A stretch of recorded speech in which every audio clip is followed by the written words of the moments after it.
Hello students, good morning. Hello everybody.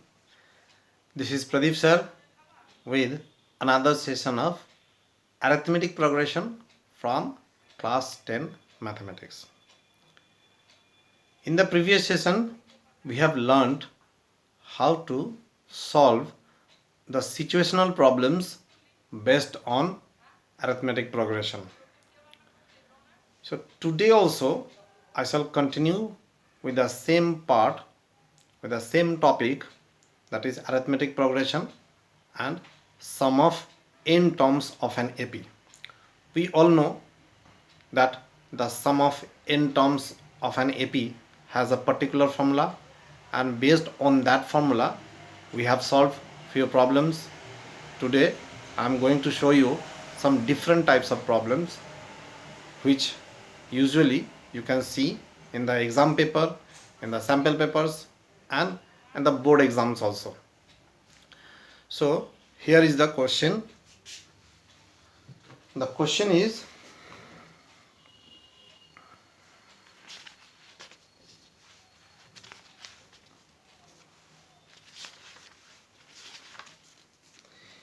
if the sum of first n terms of an AP be n and the sum of first n terms be m, then show that the sum of its first m plus n terms is minus of m plus n. So sum of m terms is n and sum of first n terms is m. So let us make a relation between all these things. Let me use the formula to find the sum of n terms and the sum of m terms, and let us check what we are getting from these two relations.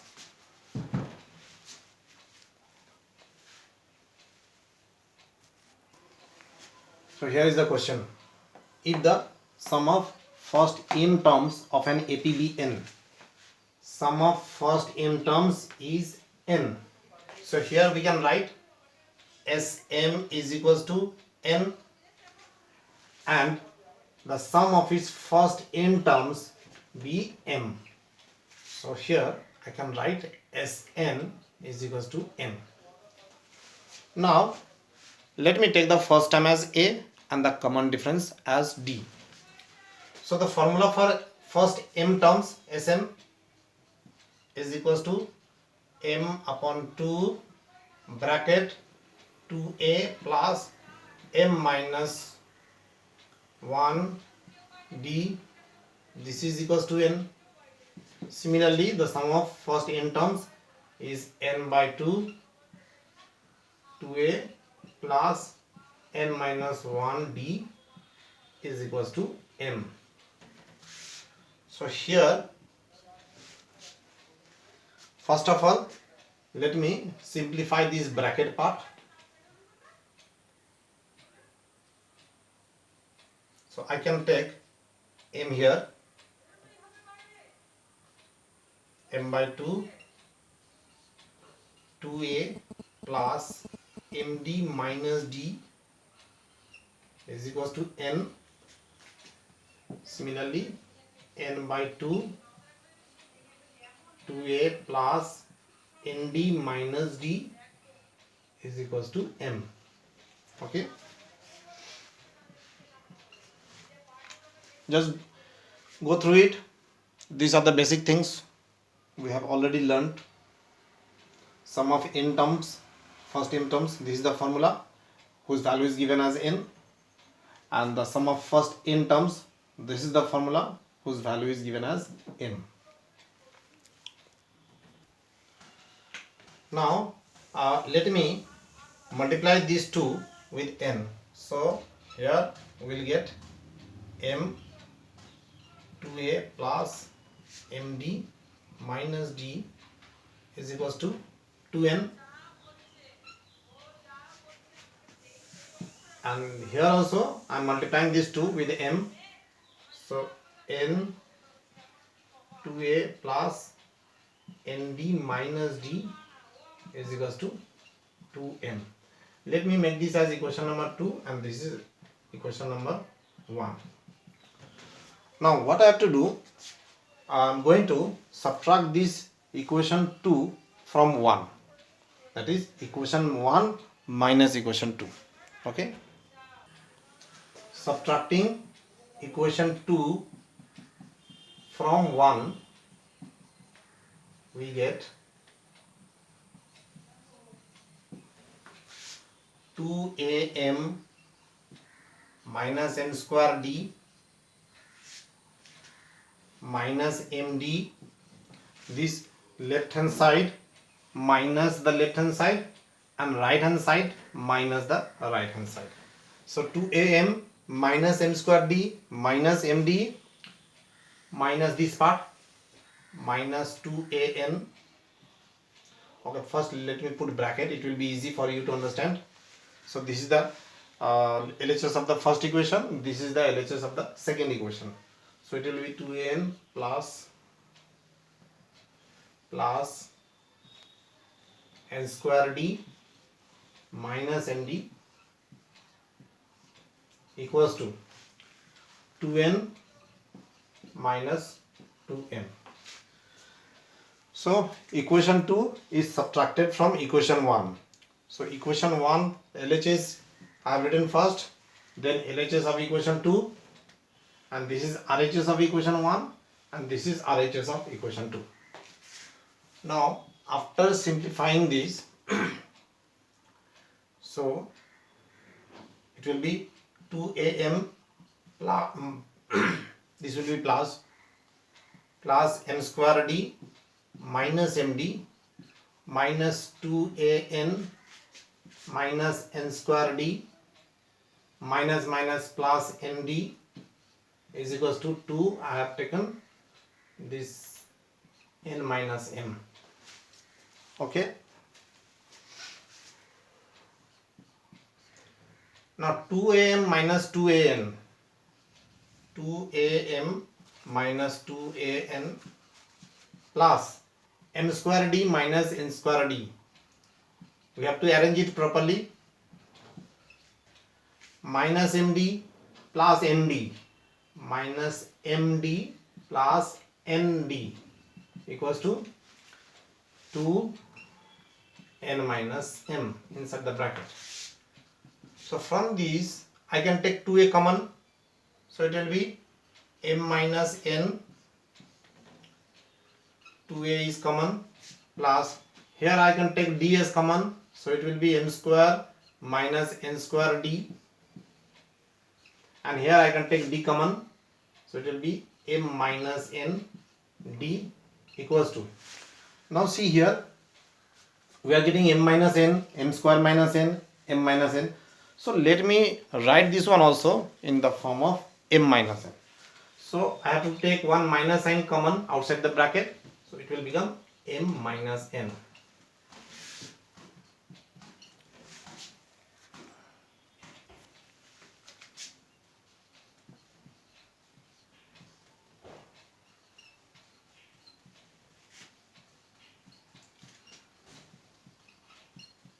Here I have applied the identity a square minus b square, that is a plus b into a minus b.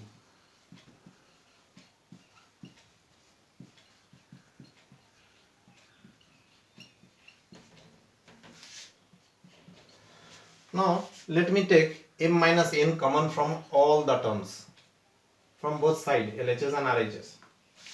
So m minus n inside the bracket it will be 2a plus, here or m minus n is already taken out, so it will be m plus n d. Here also m minus n is already taken out, so it will be minus d only,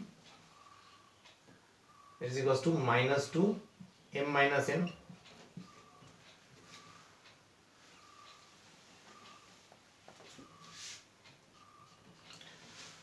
Now it was given in the question that m is not equals to n.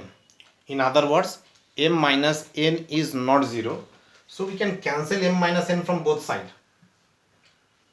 Since m minus n is not equals to 0. Therefore, we can write 2a. Now see this, here m plus n d and minus d, so I can take d common, so it will be m plus n minus 1d is equals to minus 2.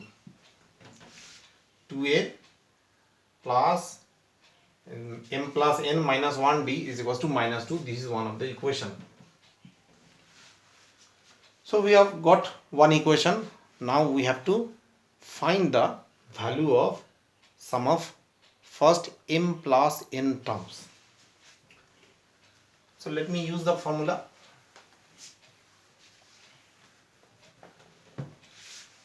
Sum of first m plus n terms is equals to m plus n upon 2 multiplied with 2a plus m plus n minus 1 multiplied with d. So this is the formula to find the sum of first m plus n terms. As m plus n is equals to m plus n by 2 bracket 2a plus m plus n minus 1 multiplied with d equals to m plus n upon 2. Now see what is the value of this bracket part, 2a plus m plus n minus 1d. Just you see, the value of this bracket part is minus 2. So here I can replace the whole thing with minus 2.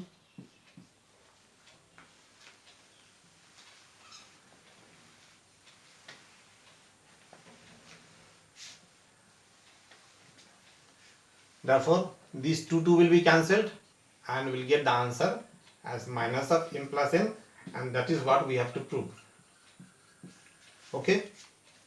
Hope you have understood the whole process, the whole steps. Okay. So here is one more question. Find the sum of all multiples of 7 lying between 500 and 900. We have to find which are the multiples of 7 between 500 and 900 and then find their sum. Now if 500 is divided by 7, so 7 7s are 49, 1 0, 7 3s are 7 1s are 7,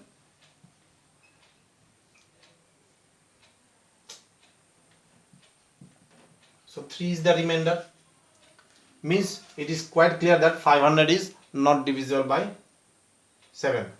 So the next number which will be divisible by 7 after 500 will be 500 plus the divisor minus the remainder, that is 7 minus 3, or 500 plus 4. So 504 is the first number which is divisible by 7 and lying between 500 and 900. Okay, so we have got the first number. Now what will be the second number? So the second number will be 504 plus 7, that is 511, and then again plus 7, that is 518, 525, and so on. Now we have to find the last number which is divisible by 7 and which lie between 500 and 900. So again I have to use the same process. 900 I have to divide by 7. 7 1s are 7, 7 2s are 14, 7 8s are 56. So 4 is the remainder. Therefore the last number which is divisible by 7 is 900 minus the remainder. So it will be 896. Okay. Therefore the AP which will be formed by all these numbers will be 504, 511, 518, and so on. The last number will be 896. We have to find the sum of all these numbers. These numbers lie between 500 and 900 and they are all divisible by 7. Okay. So here The first term A is 504. The common difference D is 7 because it is divisible by 7, and 896, this is the nth term. Since we don't know how many terms are there in this AP, so first of all we have to find the number of terms, that is n. So let 896 be the nth term. N we have to find. Now we know the formula for nth term, that is an equals to a plus n minus 1 multiplied with d. So an is 896 equals to a means 504 plus n minus 1 multiplied with 7. So 896 minus 504 equals to n minus 1 into 7. So this will be 392 equals to n minus 1 multiplied with 7. So 392 divided by 7 is equals to n minus 1. So it will be 7 5s are 35, 4 2 7 6 are. So 56 is equals to n minus 1, or n is equals to 56 plus 1, that is 57. Therefore there are 57 terms in this AP. Now we have to find the sum of all these 57 terms. So here now I can write n as 57. We have to find Sn, that is S57. Okay, hope you are getting it.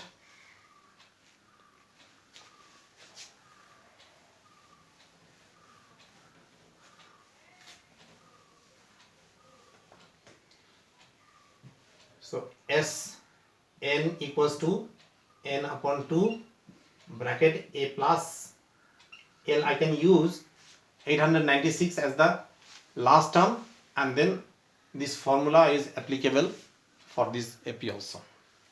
So here S57 means there are 57 terms as we have already determined. So 57 upon 2, a is 504 and l is 896. So 57 upon 2, and this will be 1300, 1400. Okay.